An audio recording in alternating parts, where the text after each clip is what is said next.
দিনটা ছিল রবিবার। আর সকালবেলা দেখো ছেলে চালটা নিয়ে আসলো, কারণ অনলাইনে চাল অর্ডার করেছিলাম। একটু ভালো চাল দরকার, আজকে অনেক লোকজন আমাদের বাড়ি খাওয়া দাওয়া করবে। মানে আমাদের ঘরে কাজ হচ্ছে, তো ফল সিলিংয়ের কাজ হলো, তারপরে এই রঙের কাজ হচ্ছে। মোটামুটি অনেকজন মিলেই কিন্তু কাজ করছে, 5-6 জন মিলে কাজ করছে। আর হচ্ছে আমাদের কিছু লোকজন ছিল যাদের খাওয়ানোর কথা ছিল। আজকে কিন্তু সবাই মিলে মিশে আর কি 24 থেকে 25 জন লোক আজকে কিন্তু খাওয়া দাওয়া আমাদের বাড়িতে। তার জন্য কিন্তু সকালবেলা থেকেই রান্না বান্না একদম শুরু হয়ে গেছে। আর এই রকম সময় কিন্তু আমার মিক্সারটা খারাপ হয়ে গেছে, যার জন্য সব মশলাপাতি কিন্তু আমাকে হাতেই করতে হবে।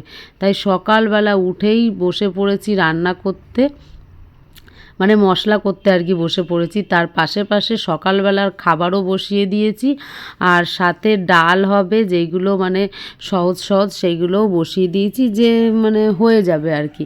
আর মশলাটা যতক্ষণ না করছি ততক্ষণ তো আর মাংসটা বসাতে পারবো না।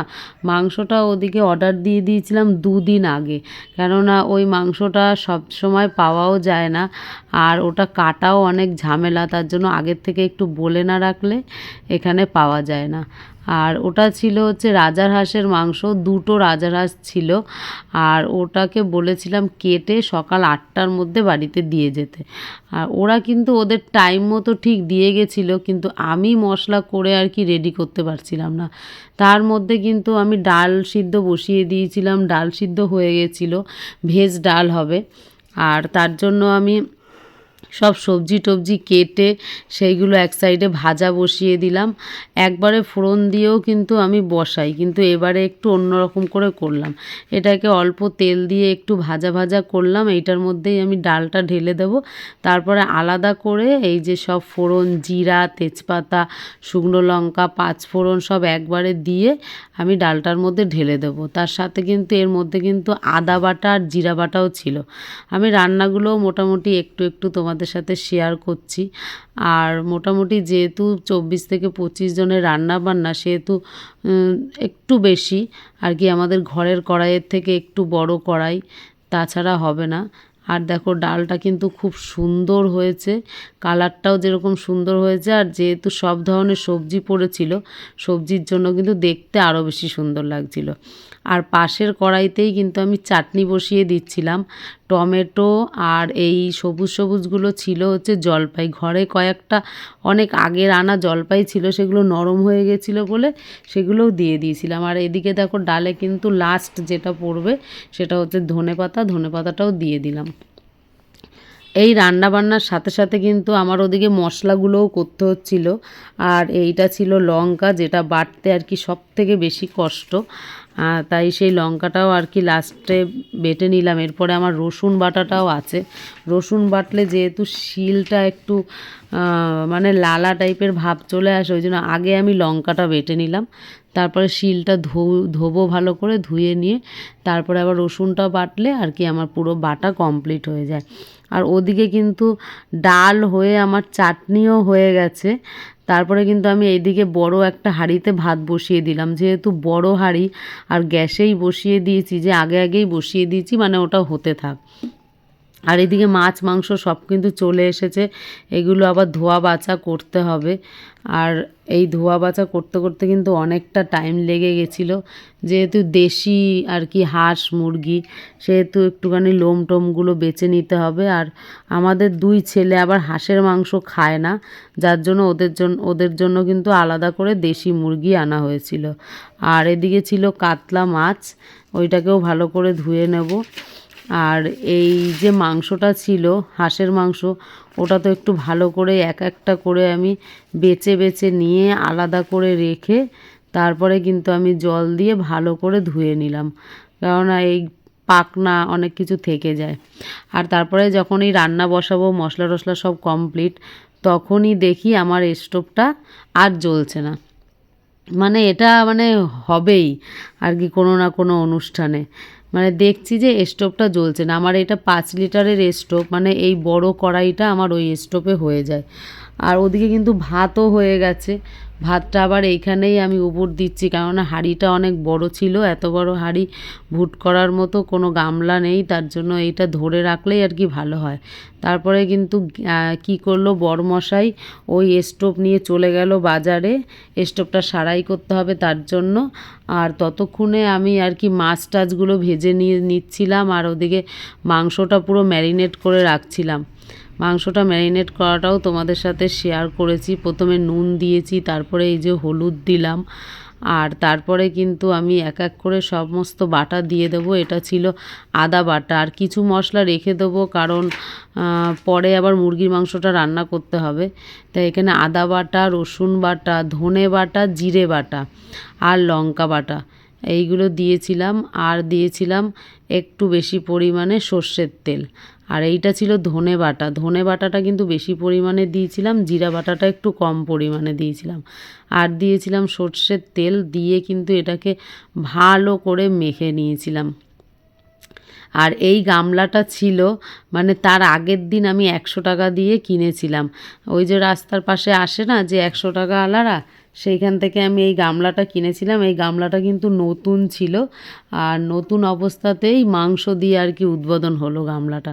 তারপরে কিন্তু মুরগির মাংসটাও আমি ম্যারিনেট করে রেখে দিলাম, যাতে একটু ভালো করে মানে একটু টাইম নিয়ে ম্যারিনেট করলে ওই মশলাগুলো ওইটার মধ্যে ঢুকে যায়, আর খুব ভালো লাগে আর কি খেতে। আর এইদিকে দেখো মাছ ভাজা কিন্তু হচ্ছে, আমি মাঝে মাঝে গিয়ে মাছ উল্টিয়ে দিচ্ছিলাম, আর এদিকে আমার ম্যারিনেট করা হয়ে গেছে মাছ ভাজা। আর ওই কাতলা মাছ ভাজা, তার সাথে ডাল আর মাংস। বেশি একটা আইটেম কিন্তু করিনি আমি, ঘরোয়াভাবেও এমনিও বেশি আইটেম করি না ঘরে খাওয়ার জন্য। আর অতিথি খেতে আসলেও অনেক আইটেম করলে খেতেও পারে না। ডালটা তো তোমাদের সাথে শেয়ার করলাম, দেখালাম ডালটা। আর এখানে কিন্তু মাংস বসাতে চলে এসেছি, মানে এদিকে মাংস করছি, ওদিকে আবার ঘরে যাচ্ছি, ঘরেরটা করছি। এই যে শুকনো লঙ্কা, তেজপাতা আর জিরা দিয়ে দিলাম তেলের উপরে। তারপরে কিন্তু আমি পেঁয়াজ কিন্তু দেব না, হাঁসের মাংসতে আমি পেঁয়াজটা দিই না। মানে অনেকে আছে যারা পেঁয়াজ রসুন দুটোই দেয় না, তা আমি রসুনটা তাও একটু দিয়েছি, কিন্তু পেঁয়াজটা কিন্তু দেইনি। তারপরে কিন্তু যেহেতু অনেকটা মাংস একবারে ঢেলে দেওয়া যাবে না, তারপরে কিন্তু আমি হাতে করে অল্প অল্প করে দিয়েছিলাম। মোটামুটি এইখানে 7.5 থেকে 8 কেজি মাংস ছিল। আমি কিন্তু এই অল্প অল্প করে দিয়ে তারপরে ওই গামলাটাকে আর কি ধুয়ে জলটাও দিয়ে দিলাম। প্রথমে তো নাড়ানোই যাচ্ছিল না, আটকে আটকে যাচ্ছিল। তারপরে যখন ওর ভেতর থেকে অনেকটা জল বেরিয়ে আসলো, তারপরে কিন্তু নাড়াতে কিন্তু সুবিধা হয়েছিল। আর এখানে তখন ছিল মানে ভালোই রোদ্দুর, অনেক রোদ্দুর, সেদিন রোদের খুব তাপ ছিল। তার মধ্যে বাইরে স্টোভ জ্বালিয়ে তারপরে রান্না করছি। আর ছেলে এসে বলছে, মা আমি একটু নাড়াই। ও ভেবেছে খুব সহজ কাজ, এটা করতে বেশ ভালোই লাগছে, আমিও একটু করি। তারপরে দেখছি কি মাংস আর নাড়ানোই যাচ্ছে না, তারপরে আবার আমার কাছে দিয়ে দিল। যাই হোক, ওর একটু ইচ্ছা করছিল, সেটাও আর কি ও করে নিল। আর এখানে কিন্তু মোটামুটি দেখছিলাম জল বেরিয়ে আসছিল। আর ওদিকে আমি মুরগির মাংসটা বসিয়ে দিয়ে গেছিলাম, সেটাও দেখছি ফোটা শুরু হয়ে গেছে। আর মাঝে মাঝে এসে মাংসটা কিন্তু আমি একটু নাড়া দিয়ে যাচ্ছিলাম। আর বাইরে যেহেতু একটু দেখতে হবে, আর চৈজাল কেটে রেখেছিলাম পাশে, চৈজালটাও আর কি দেবো। এই যে আমি ভালো করে নাড়ছিলাম, চৈজালটা কিন্তু অনেকটা দেওয়া হয়ে গেছে। এই চৈজালটা দিলে কিন্তু মাংসটা খেতেও যেরকম সুন্দর লাগে, টেস্টি হয়, আর দেখতেও খুব সুন্দর লাগে। আরো পাতলা করে কাটতে হতো, কাটাটা ঠিক আছে? হ্যাঁ ঠিক আছে।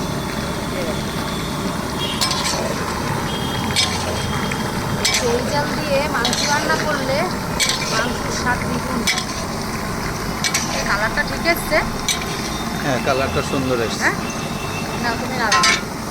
তারপরে কিন্তু আমি এসে আবার স্যালাড কাটা শুরু করে দিয়েছি, সব কিছুই করতে হচ্ছিল। ওদিকে রান্না বান্না, এদিকে স্যালাডও দেখো আমার কাটা হয়ে গেছে।